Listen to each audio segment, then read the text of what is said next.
Rain fell in steady sheets over New Orleans, turning the cobblestone streets of the French Quarter into glistening rivers that reflected the warm glow of gas lamps and neon signs. The air smelled of wet brick, fried beignets, and the distant tang of the Mississippi. Tourists hurried under umbrellas, laughing and splashing through puddles, while locals moved with the unhurried rhythm of people who knew the storm would pass. Tucked between a voodoo shop and a bookstore with peeling green paint, a small cafe glowed like a lantern in the downpour.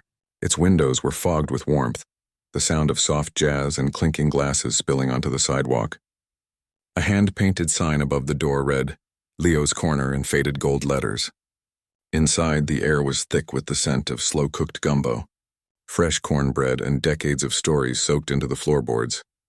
Behind the counter, a man in his late 60s wiped down the espresso machine with a cloth that had seen better days. His name was Leo, though most regulars just called him Boss. He'd run this place for over 40 years, first with his wife, then alone after she passed, and now with the quiet company of old memories and the occasional stray cat that wandered in for scraps. He wasn't much for small talk, but he remembered every customer's usual order, and if someone looked like they'd had a rough day, he'd slide a bowl of red beans and rice across the counter without being asked. That night, the cafe was nearly full, couples sharing plates of jambalaya, a group of musicians tuning guitars in the back, an elderly woman reading a novel by candlelight. The piano in the corner, an old upright with yellowed keys and a slightly sticky middle C, sat untouched as it had for years. Leo had kept it more out of habit than hope. Once in the early days, his wife used to play it on slow Tuesday nights, but after she was gone, the piano became a silent monument to what used to be. Then the door opened. A gust of wind and rain swept in, followed by a young man who looked like he'd walked through every storm the city had ever known. His coat was thin, soaked through at the shoulders, and his boots left faint prints on the worn wooden floor. His hair was damp, his face tired, but his eyes, sharp, quiet, watchful, scanned the room not with desperation, but with a kind of weary dignity. He didn't head for the bathroom to dry off or linger by the heater. Instead, he walked straight to the counter, water dripping from his sleeves, and stood there until Leo looked up. "Evening," Leo said, setting down his rag. The young man nodded. "Evening." His voice was calm, not loud, but clear. He hesitated, then asked, "Can I play for some sustenance?" Leo raised an eyebrow. He'd heard that line before, usually from street performers looking for a warm spot and a free meal. Some were decent. Most were just passing through. He glanced at the piano, then back at the young man.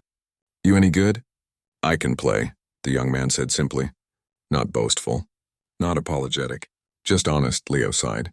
He wasn't in the mood for a show, but the kid looked like he hadn't eaten in a day, and the rain showed no sign of letting up. "All right," he said, jerking his chin toward the piano. 10 minutes. If it's decent, you get a bowl of gumbo and a sandwich. If it's noise, you take your chances back out in the rain." The young man didn't argue. He just gave a small nod, turned, and walked to the piano. He didn't adjust the bench, didn't crack his knuckles or take a dramatic breath. He just sat, placed his hands on the keys, hands that were rough, calloused, with a faint scar across the knuckle of his right index finger, and closed his eyes for half a second. Then he began to play.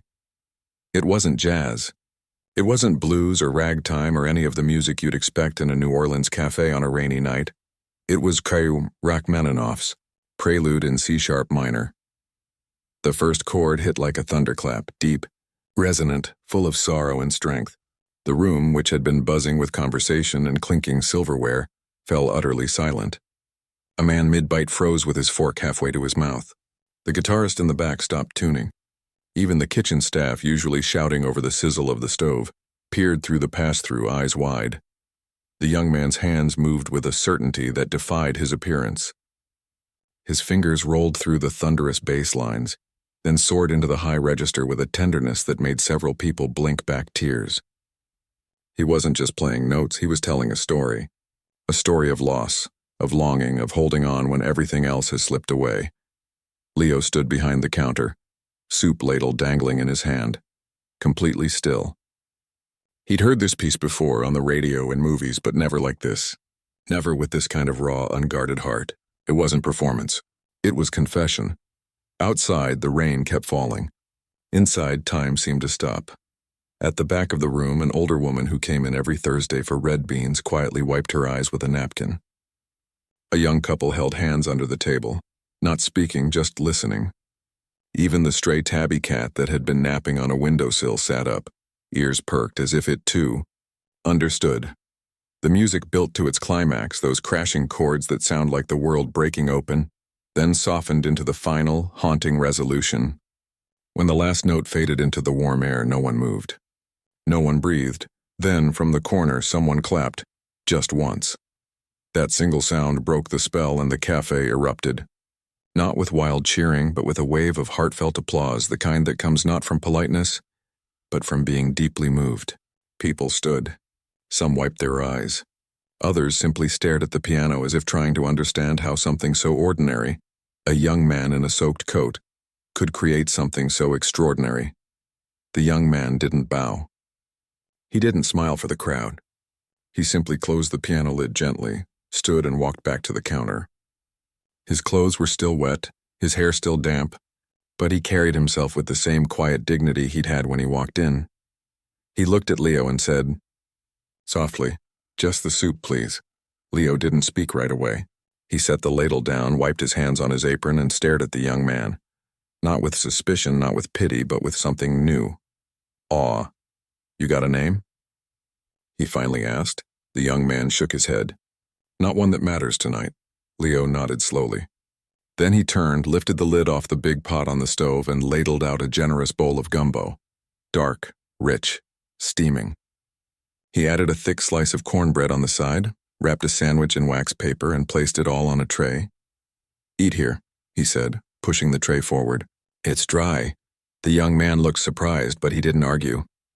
He took the tray and moved to a small table near the window, where the rain tapped gently against the glass. Leo watched him for a moment. The way he held the spoon, the way he closed his eyes after the first bite, as if savoring not just the food, but the simple fact of being warm and fed. Then Leo did something he hadn't done in years. He walked over to the piano, opened the lid, and ran his fingers lightly over the keys, just enough to hear the faint hum of the strings. He didn't play. He just listened. And for the first time in a long time, the piano didn't feel like a ghost. It felt alive. Back at the table, the young man ate slowly, methodically, as if each bite was a gift. When he finished, he carefully stacked the bowl and plate, folded the wax paper, and stood to leave. But as he reached for the door, Leo called out, "Hey." The young man turned. "You play tomorrow night?" Leo asked. "Same time. Same deal." A flicker of something, surprise, maybe hope, crossed the young man's face. He didn't smile, but his shoulders relaxed. "Just slightly. If you'll have me," he said. "I'll have you," Leo replied. And just like that, without contracts or promises, without fanfare or expectations, something began. Not a rescue, not a miracle, just two people, a rainy night, and a piano that finally remembered how to sing. The next evening, the rain had stopped, but the air still hung heavy with moisture, the kind that clings to your skin and makes the city feel like it's breathing. Leo arrived at the cafe earlier than usual. He swept the floor twice, wiped down every table until the wood gleamed, and even lit a few candles on the back shelves, something he hadn't done since his wife was alive. He told himself it was just to make the place look nice. But deep down he knew better. He was waiting, he'd barely slept. Every time he closed his eyes, he heard those chords, the deep rolling thunder of the left hand, the aching sweetness of the right. He'd played the piece on his old record player 3 times, but it wasn't the same. The recording was polished, perfect, distant. What he'd heard last night was alive, raw, human, full of cracks that let the light in. At 7 sharp, the door opened. The young man stepped inside, dry this time, wearing the same worn coat but with clean hands and a quiet calm about him. He nodded to Leo, who simply pointed to the piano without a word. This time the cafe wasn't empty. Word had spread. A few regulars had come early, claiming their favorite seats. A couple of tourists lingered by the door, drawn by the rumors of the pianist who made people cry.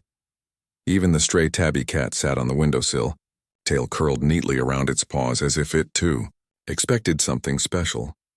The young man sat, didn't look around, didn't acknowledge the audience. He just placed his hands on the keys and began. This time it was Chopin's Nocturne in E-flat major. If Rachmaninoff had been a storm, this was moonlight on still water. The melody floated out, gentle and lyrical. Each note shaped with such care it felt like a whispered secret. His fingers moved with a tenderness that seemed to say, I know you've been hurt. I know you're tired. But you're not alone. A woman in the front row closed her eyes and leaned her head against her husband's shoulder. A college student stopped scrolling on his phone and just listened, his face softening like he'd forgotten something important and just remembered it. In the kitchen, the cook turned off the radio. Even the clatter of dishes quieted. Leo stood behind the counter, arms crossed, watching. He noticed things he hadn't before, the way the young man's shoulders relaxed as he played, how his foot tapped lightly on the sustain pedal, how he never rushed, even in the fastest runs. This wasn't someone showing off. This was someone speaking in their truest voice. When the last note faded, soft as a sigh, the room stayed silent for a long moment. Then slowly, people began to clap. Not wildly, but with warmth, with gratitude. One man stood and said, "Thank you," loud enough for everyone to hear. The young man didn't respond. He just closed the piano lid, stood, and walked to the counter. Leo already had the tray ready. Gumbo, cornbread, a turkey sandwich. "You're getting good at this," he said, trying to sound casual. The young man almost smiled. "I've had a lot of practice." They sat together at a corner table, Leo with his coffee, the young man with his meal. For a while they ate in silence. Then Leo asked, "Where'd you learn to play like that?" The young man stirred his gumbo slowly. "My mom worked nights at a hospital. She'd come home exhausted. But if I'd had a rough day, she'd sit at our old upright and play Chopin. Said it was cheaper than therapy." He looked up. "When I was 8, she saved for a year to buy me lessons. I practiced every day, even when I didn't want to. Even when I was mad at the world." "What happened?" Leo asked gently. "She got sick. Really sick. I was in my second year at the conservatory when she called and said the doctors didn't give her long. I dropped everything, came home, took care of her until the end." He paused, staring into his bowl. "After she passed, I didn't know what to do. Music felt empty, so I left, started walking, played wherever I could. Bus stations, church basements, street corners. Sometimes people gave me money, sometimes just a nod. That was enough." Leo didn't know what to say. He thought of his own son, bright, stubborn, full of dreams, who'd died in a car crash at 19. He'd shut down after that, closed the piano, stopped listening to music altogether. He'd told himself it was easier that way. But sitting here listening to this young man's story, he realized he'd been wrong. Grief wasn't something you buried. It was something you carried, and sometimes you let it sing. "You ever think about going back?" Leo asked. "To the conservatory, I mean." The young man shook his head.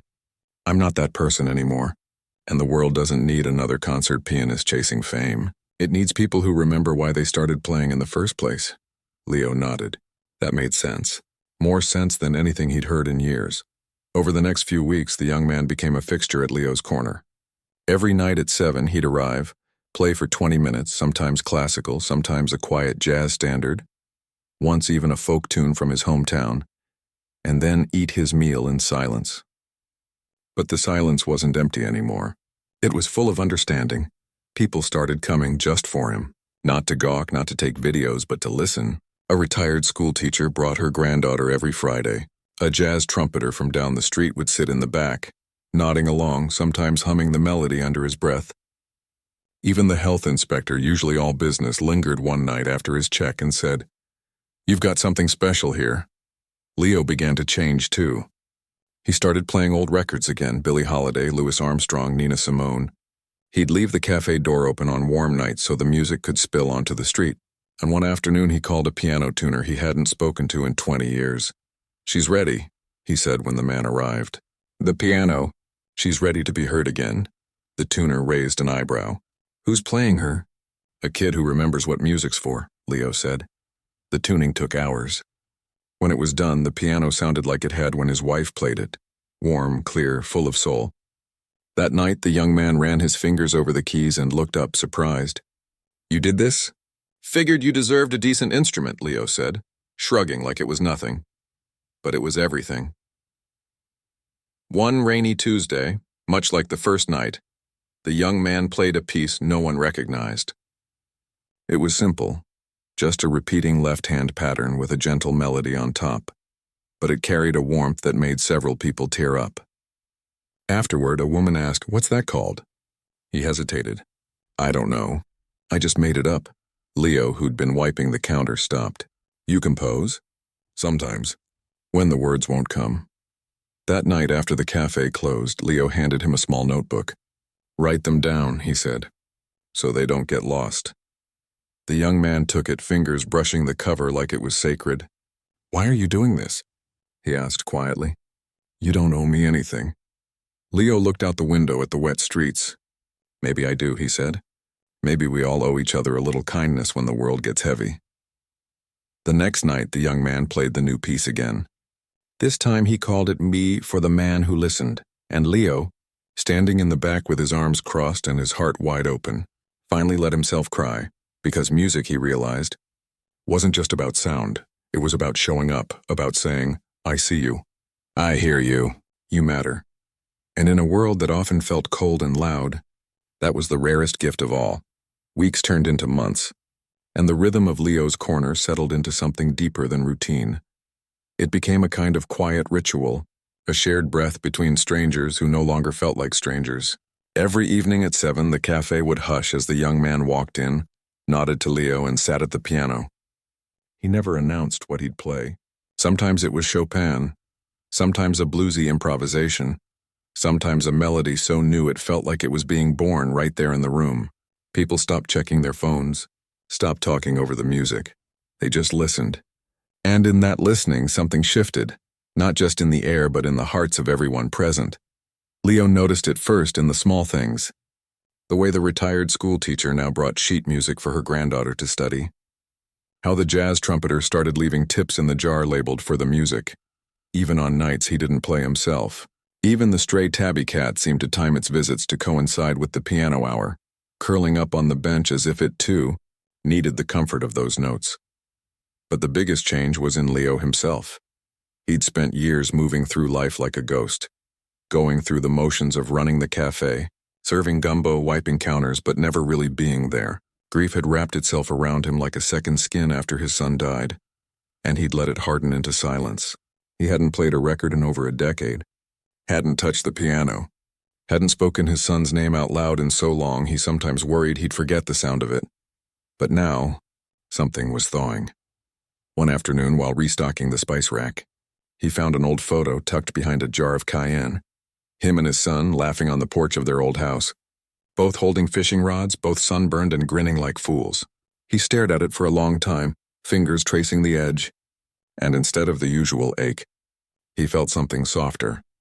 Love, pure and simple, unburdened by regret. That night, after the young man finished playing a haunting rendition of "Danny, Boy," a song Leo's son used to hum while fixing his bike, he did something he hadn't done in 20 years. He walked to the small record player in the corner, dusted it off, and put on an old Billie Holiday album. The needle crackled, then the first notes of "God Bless the Child" filled the room. A few customers looked up, surprised. The young man, packing up his notebook, paused and smiled. "You kept it," he said. "I forgot how much I missed it," Leo admitted. From then on, music lived in the cafe again, not just from the piano, but from the speakers, from the hum of conversation, from the clink of glasses that now felt like part of the rhythm.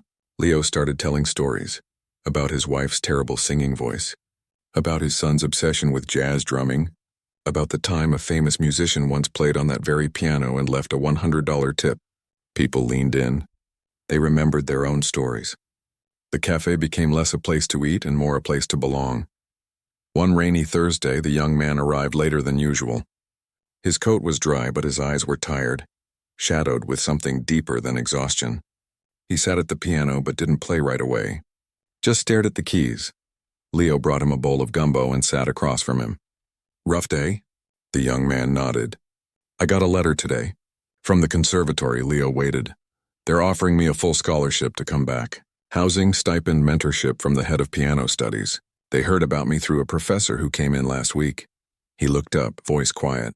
"They said I'm wasting my gift." Leo stirred his coffee. "And what do you think?" "I don't know." He ran a hand through his hair. Part of me wants to say yes, to finish what I started. But another part, I'm scared. What if I go back and it's not the same? What if I've changed too much? Maybe that's the point, Leo said gently. You're not the same kid who left. You've lived. You've loved. You've lost. That's not wasted. That's wisdom. The young man was quiet for a long time. Then he asked, Did you ever regret staying here?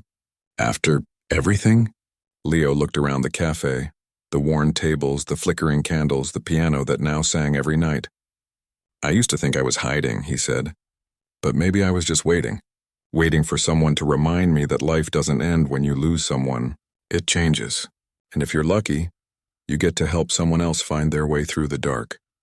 The young man nodded slowly. Then he stood, walked to the piano and played a new piece, one he'd been working on in his notebook. It started with a simple questioning phrase in the left hand, then answered with a melody full of hope in the right. Halfway through, he added a subtle jazz inflection, a nod to the city that had taken him in. When he finished, the room was silent, not out of politeness but out of reverence. Afterward, an older man in the back stood and said, That sounded like coming home. The young man looked at Leo. Maybe I don't have to choose between here and there. Maybe I can carry this with me. Of course you can, Leo said. Music isn't a place. It's a promise. And you've kept it. Over the next few weeks, the young man began preparing, not just for the possibility of returning to school, but for what came after. He started writing down his compositions in earnest, giving them names like Rain on Royal Street and Gumbo and Grace. He even taught a few lessons to the school teacher's granddaughter, showing her how to shape a phrase, how to listen to the silence between notes. Leo, in turn, began cleaning out the small storage room behind the kitchen. He'd always planned to turn it into extra seating, but now he had a different idea. With help from the jazz trumpeter and a few regulars, they built shelves, painted the walls a soft blue, and filled the space with donated sheet music, metronomes, and even a second keyboard for beginners. They called it the listening room. On the night before the young man was set to leave for the conservatory, just to visit to see if it felt right, Leo closed the cafe early. He made a pot of gumbo, baked a loaf of cornbread, and lit every candle in the place. When the young man arrived, he found the piano polished, the listening room open, and a small envelope on the bench. Inside was a one-way bus ticket and a note. Go see. But know this place will always have a seat for you, and a bowl of gumbo. The young man read it twice, then looked at Leo, eyes glistening. Thank you, he said. For everything. No, Leo replied. Thank you. You didn't just play for sustenance. You gave us all something to believe in again. The next morning, as the sun rose over the Mississippi, the young man boarded the bus with his notebook, his coat, and a heart full of both fear and hope. Leo stood on the sidewalk, hands in his pockets, watching until the bus turned the corner. He didn't feel empty. He felt proud, because sometimes the greatest gift you can give someone isn't shelter, or food or money. It's the quiet certainty that they are seen, that their voice matters, that their music, however it sounds, is worth hearing. And as he walked back to the cafe, the first notes of a street musician's saxophone drifted through the morning air, and Leo smiled. The song wasn't over, it was just changing keys. The weeks after he left felt quieter but not empty. Leo kept the cafe running as usual. Gumbo simmered on the stove, cornbread baked in the oven, and the record player spun old jazz tunes in the afternoon. But every night at 7, the piano sat silent. No one played it. Not out of respect, but because no one felt they had the right. The young man hadn't just been a performer. He'd been a presence, and his absence left a space that couldn't be filled by just anyone. Still, life went on. The listening room stayed open, and the school teacher's granddaughter came by twice a week to practice. The jazz trumpeter started hosting informal jam sessions on Sundays. Even the stray tabby cat seemed to understand. The piano bench was now its permanent napping spot, as if guarding the keys until their rightful player returned. Then, one crisp autumn morning, a letter arrived. No return address, just a postmark from a city hundreds of miles away. Inside was a single sheet of music handwritten in careful script titled, For Leo's Corner. Beneath it, a short note. They offered me the scholarship. I said yes, but only if I can come back every summer. This piece is for the place that gave me back my voice. Play it if you'd like. Or don't, it's yours either way. Leo read it 3 times. Then he walked to the piano, sat down, and, though his fingers were stiff and unpracticed, played the melody slowly, note by note. It was simple, warm, full of gratitude and quiet longing. When he finished, he closed the lid and wiped his eyes with the back of his hand. That night, he pinned the sheet music to the wall beside the piano with a small sign. Play this if you feel it. Within days, people did. The granddaughter played it haltingly but with heart. The trumpeter added a soft harmony on his horn. Even a visiting tourist, a retired piano teacher from Chicago, sat down one evening and played it with such tenderness that half the cafe cried. The music lived, and so did the promise. Months later, in early June, the door opened just before 7. Leo looked up from the counter, and there he was. Older, a little taller, wearing a button-down shirt instead of his old coat. But the same quiet eyes, the same calm presence. He didn't say much. Just nodded, walked to the piano, and played For Leo's Corner. This time with the confidence of someone who'd been practicing it in his dreams. The cafe erupted in cheers, but he just smiled and said, "Still just here for the gumbo." He stayed all summer, played every night, taught lessons in the listening room, helped Leo repaint the back wall, and every Sunday they'd sit on the porch after closing, sipping sweet tea and talking about everything and nothing. Music, loss the way the light hit the river at dusk. One evening, a well-dressed woman came in, polished shoes, designer bag, the kind of person who usually wouldn't step foot in a place like Leo's Corner. She introduced herself as a representative from a major music foundation. "We've been following your journey," she told the young man. "We'd like to fund a national tour, small venues, community centers, schools. You'd bring classical music to places that rarely get to hear it live." He looked at Leo before answering, "Only if it includes New Orleans. And only if I can keep coming back here." "Of course," she said. Leo didn't say anything that night, but later, as they locked up, he put a hand on the young man's shoulder. "You're not leaving us," he said. "You're taking us with you." And that's exactly what happened. Over the next few years, the young man became known, not as a flashy virtuoso, but as a musician who played with humility and heart. He performed in rural libraries, urban shelters, even a veterans hospital. After every concert, he'd invite the audience to play something themselves. "Music isn't mine," he'd say. "It belongs to anyone who listens." And every summer, without fail, he returned to Leo's Corner. The cafe never changed much. Still the same gumbo, the same worn tables, the same piano in the corner, but now a small plaque hung above it. Here a man played not for fame but for grace, and reminded us that true talent asks for nothing but a chance to give.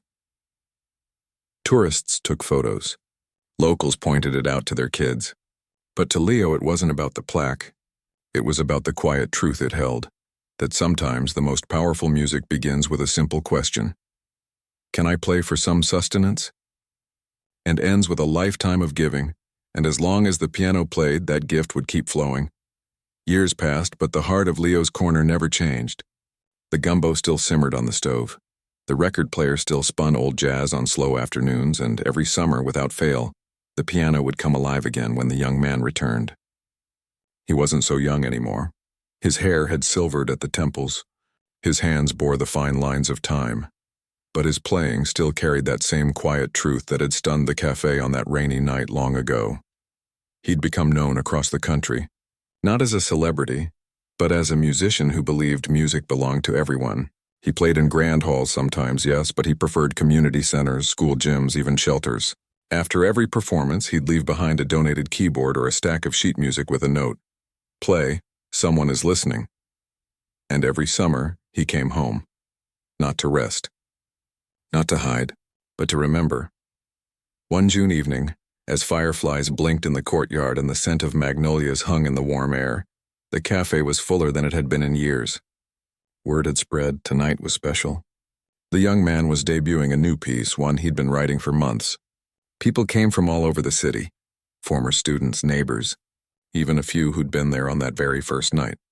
Leo, now in his 80s, stood behind the counter, slower but steady, his eyes bright with pride. He'd made a double batch of gumbo, baked 3 loaves of cornbread, and even polished the old piano until it gleamed like it had in his wife's day. At 7, the young man walked in. No fanfare, no announcement, just a nod to Leo, a smile to the crowd, and then he sat. He didn't begin with the new piece. First, he played For Leo's Corner. The melody he'd written years ago, now richer, deeper, layered with the wisdom of time. People swayed gently. Some closed their eyes. Others held hands. It wasn't just a song anymore. It was a shared memory. Then he turned the page. The new piece began softly, a single note repeated like a heartbeat. Then a second voice joined, then a third, weaving together in gentle harmony. It wasn't flashy. It didn't need to be. It sounded like home, like forgiveness, like love that endures. Halfway through, Leo realized something. The left hand was playing a subtle variation of the Rachmaninoff prelude, the very piece that had started it all. But now it wasn't thunderous or sorrowful. It was tender, transformed by years of healing. When the final chord faded into the warm night, no one clapped right away. They just sat, letting the feeling settle, like dust after a long journey. Then, slowly the room rose, not in cheers but in quiet reverence. Afterward, the young man stepped away from the piano and walked to the center of the room. This piece, he said, voice calm but strong, is called Sustenance. Not because I needed food that night, but because I needed to be seen, to be heard, to know that my music, my heart, was worth something. He looked at Leo. You gave me that, not with grand gestures, just with a bowl of soup and the courage to listen. Leo didn't trust his voice, so he just nodded, tears glistening in the candlelight. Later, as the crowd lingered, sharing stories and plates of cornbread, a young girl, maybe 10 years old, with wide eyes and scuffed shoes, approached the piano. She looked at the young man and asked, "Can I try?" He stepped aside. Of course, she sat, placed her small hands on the keys, and played a simple scale. C major, slow and careful. It wasn't perfect, but it was honest. The young man knelt beside her. "Now try it again," he said gently. "But this time imagine you're telling someone you love them." She did. And this time the notes sang. Watching from the counter, Leo felt something swell in his chest. Not sadness, not nostalgia, but peace. The circle was complete. The gift had been passed. Over the next year, the young man launched a quiet initiative, not with press releases or big funding, but through word of mouth. He called it the Sustenance Project, a network of community spaces where anyone could play, learn, or just listen. Leo's Corner became its first official home. The listening room expanded. Local musicians volunteered to teach. Even the jazz trumpeter started a weekly open keys night where anyone, child, elder, beginner, could sit at the piano and play. Then, one winter morning, Leo didn't open the cafe.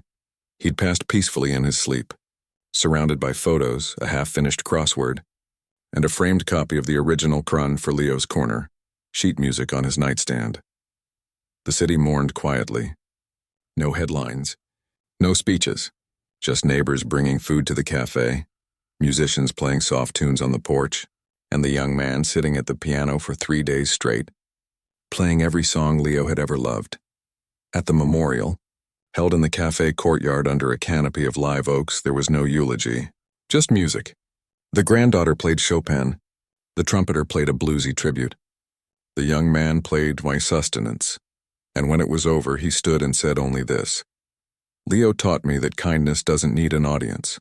It just needs to be given. So keep playing, keep listening, keep leaving the door open." Today, Leo's Corner still stands. The gumbo recipe remains unchanged. The piano is tuned weekly, and every summer the young man returns, not as a guest, but as a guardian of the space Leo built. But the real legacy isn't in the cafe walls or the plaque above the piano dot. It's in the teenager who practices scales after school because someone believed in her. It's in the retired nurse who plays lullabies for dementia, patients using methods she learned in the listening room. It's in the little boy who asked, "Can I play for some sustenance?" last week and was handed not just a meal, but a seat at the piano. Because true sustenance isn't just food for the body, it's music for the soul, and as long as someone is willing to listen, the song never really And 10 years after Leo's passing, the cafe still stood, not as a relic, but as a living room for the neighborhood. The gumbo pot never ran dry.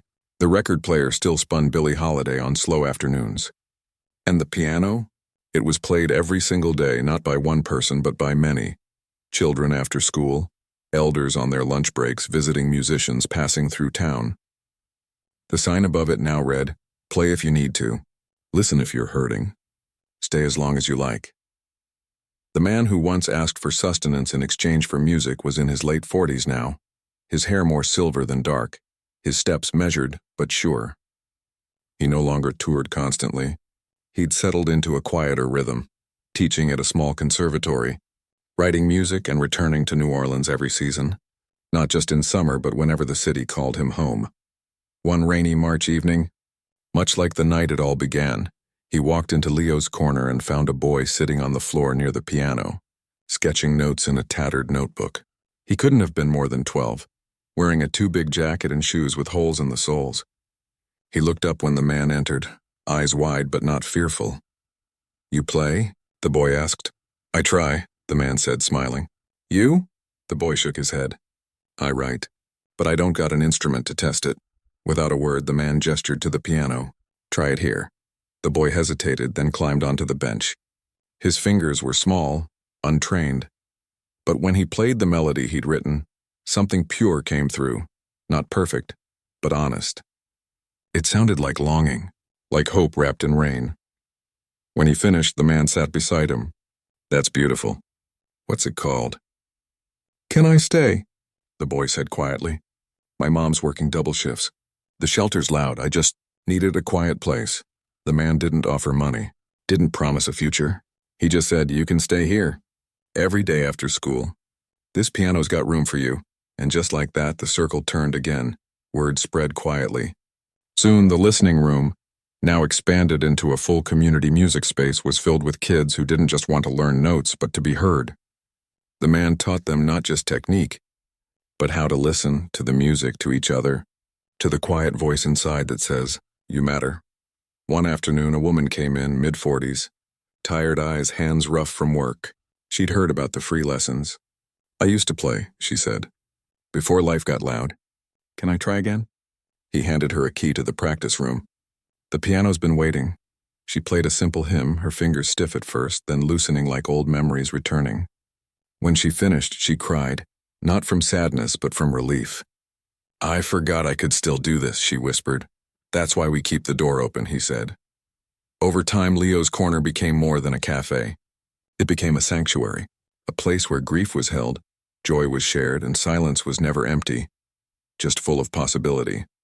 Local schools partnered with the Sustenance Project, sending students for weekly music sessions. Retired musicians volunteered as mentors. Even the city began funding small grants to keep the program alive. But the heart of it all remained simple. No auditions, no fees, no judgment. Just a space where music was offered freely and received with gratitude. One evening, as the man sat at the piano playing an old Chopin nocturne, a young woman approached. She looked familiar, then he remembered. She'd been the school teacher's granddaughter, the first student in the listening room. Now in her 20s, she carried a violin case. "I got into the symphony," she said, voice trembling. "And I wanted to thank you. You didn't just teach me music. You taught me I was worth listening to." He didn't say much, just nodded and played a few soft chords. "Now go play for someone else who needs to hear it," she did. And so did dozens more. Years later, on the 20th anniversary of that first rainy night, the community gathered in the courtyard for a quiet celebration. No speeches, no fanfare, just music. Children played pieces they'd written. Elders sang songs from their youth. The man played Sustenance in one last time, not as a performance, but as a prayer. Afterward, he walked to the back wall where hundreds of names had been added to a growing mural. Everyone who'd played, taught, or simply listened at Leo's Corner. He added one more. For the boy who asked, "Can I stay?" and reminded us that home isn't a place. It's a choice to welcome. He didn't know if his story would be remembered in history books, but he didn't care. Because the real legacy wasn't in fame or recordings.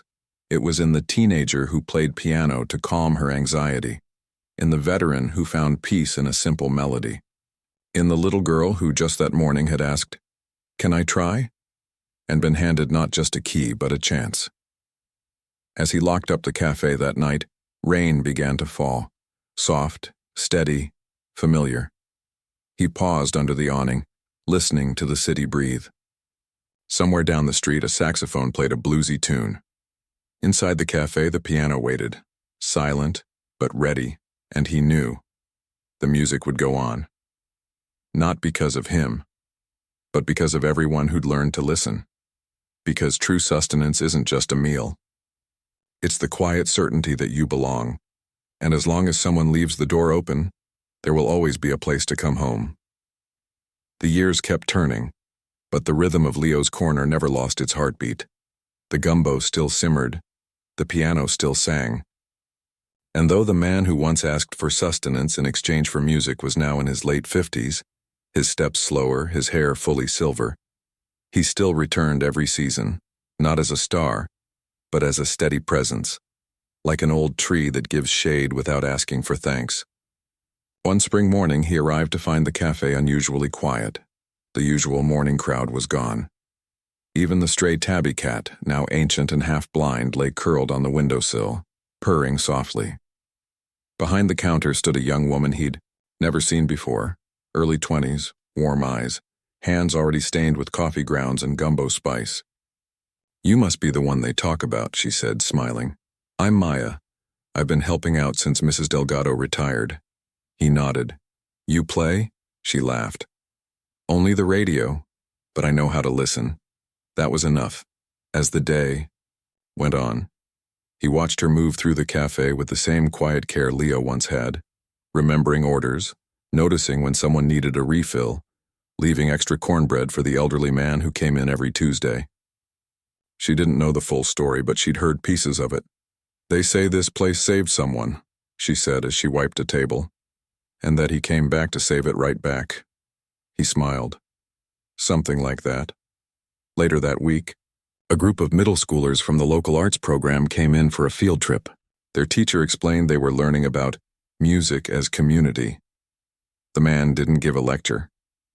He just sat at the piano and played a simple blues progression.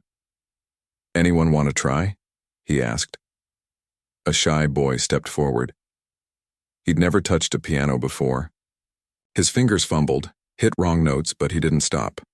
The man didn't correct him, he just played along, filling in the gaps, turning mistakes into something new. By the end, the whole class was clapping, and the boy stood taller, like he'd just discovered a part of himself he didn't know existed. After they left, Maya brought him a bowl of gumbo. "You make it look easy," she said. "It's not about making it look easy," he replied. "It's about making it feel possible." That phrase stuck with her. Over the next few months, she started staying late after closing, asking questions. How do you know when to stop teaching and just let someone play? What if they're scared? What if they think they're not good enough? He never gave textbook answers. Instead, he'd say things like, "Music isn't about being good. It's about being honest." Or, "The best teachers don't fill silence, they hold space for it." One rainy afternoon, she sat at the piano herself. "Can I try?" she asked. He handed her a beginner's book. "Start here. And don't worry about sounding perfect. Worry about sounding like you." She played a simple scale, then a folk tune her grandmother used to sing. Her fingers were clumsy, but her heart was open. When she finished, he didn't praise her. He just said, "Now you've got a voice. Use it." Something shifted that day. Maya began opening the cafe an hour early on Saturdays for morning keys, a time when anyone could come play before the day began. Retirees, students, night shift workers, they all showed up, not to perform, but to breathe. She even started a small journal where people could write why they played. One entry read, "To remember my daughter's laugh." Another, "To forget the war for 5 minutes." The man watched it all unfold with quiet pride. He hadn't planned this. He hadn't chosen a successor. But life had a way of passing the torch when you weren't looking. Then came the letter. It was from a National Arts Foundation. They wanted to honor him with a Lifetime Achievement Award, not for fame, but for redefining what it means to share music with the world. The ceremony would be in New York. Cameras, speeches, a big stage. He almost said no.